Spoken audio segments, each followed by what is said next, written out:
अस्सलाम वालेकुम। मुझे कहते हैं नाज़ो, मैं यूँ ही मैं रहती हूँ, मेरे 2 बच्चे हैं, एक मेरा हस्बैंड है, ये है मेरे घर की कहानी। आपके घर की कहानी क्या वो आप मुझे कमेंट बॉक्स में बता सकते हैं। अच्छा जी, आज 10 मुहर्रमुल हराम है और मैं इसके लिए क्या बनाने जा रही हूँ। आज मेरा रोज़ा है, मैं अपने लिए और घर वालों के लिए क्या बनाने जा रही हूँ। यहाँ मैं बनाने जा रही हूँ मटन का गोश्त ग्रेवी वाला। सबसे पहले मैंने यहाँ मटन का गोश्त लिया, इसको अच्छे तरीके से धो लिया। उसके बाद मैंने इसके अंदर लहसुन और प्याज जो है वो ऐड कर दिया, कुछ स्पाइस ऐड कर दूँगी।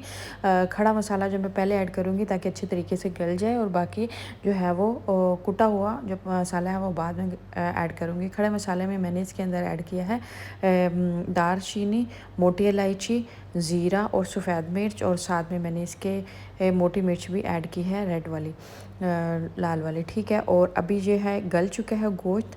अब मैंने इसके अंदर जो है फ्लेक्स चिल्ली का पाउडर मैं घर में ही बनाती हूँ वो ऐड किया है, हल्दी, और ये हल्दी जो मेरी होममेड है ये थोड़ी थी तो मैंने दूसरी ऐड किया साथ में, और साथ में मसाला, गरम मसाला मैंने पीस के रखा हुआ था वो है मैंने इसके अंदर ऐड कर दिया है।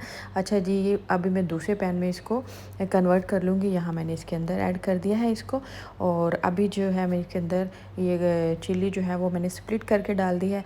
और अभी मैं बनाने जा रही हूँ खीर जो है झटपट में बन जाएगी। मैं बनाने वाली जा रही हूँ डब्बे वाली, और इसके अंदर मैं सेवइयाँ ऐड करूँगी। बहुत ही ज़बरदस्त किस्म का ये डिज़र्ट बनता है। यहाँ मैंने मिल्क ले लिया और इसका मैंने का बॉयल का इंतज़ार नहीं किया, मेरे पास टाइम बहुत थोड़ा था। और साथ में मैंने इसके अंदर एक साशे वाली जो शान वाली पाकिस्तान जो खीर है वो मैंने इसके अंदर ऐड कर दिया। साथ में मैंने सेवइयाँ इसको क्रश कर लिया, लंबी लंबी ना हो, ठीक है। और ये मैंने इसके अंदर ऐड कर दी हैं। और मीठा डालने की बिल्कुल ज़रूरत नहीं है। एक पैक में अगर आप इतनी सेवइयाँ भी डालेंगे और साथ में कोई क्रीम मिल्क वगैरह डालेंगे, और मीठा डालने की बिल्कुल भी ज़रूरत नहीं है। इसी से बहुत अच्छा टेस्ट भी आ जाता है और बहुत